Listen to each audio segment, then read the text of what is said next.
Дінде айтады, адам ата неден жаратылған? Топырақтан. Хауа ана ше? Қабырға, ет.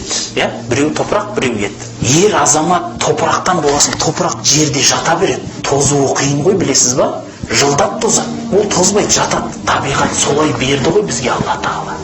Ал қыз баласы ет болғасын, етті сақтамасаңыз арнайы, былай қоя салсаңыз тозады. Оны арнайы тоңазы қысқа саласыз, орайсыз, үйтесіз, бүйтесіз. Яғни арнайы оралады, сақталады. Яғни сұлулық әйелдің және әйелдің көзге көрінбейтін адам тартатын нұры оралса ғана орамалға, жат көзінен тасалау тұрса ғана сақталады. Хижабтың түптен түп мәні осы жерде. Түсіндіре алсам. Яғни дін сол үшін, сұлулық үшін, семьяның тыныштығы үшін, профилактика үшін әйел кісіге жаңа строгий киімді насихаттайды.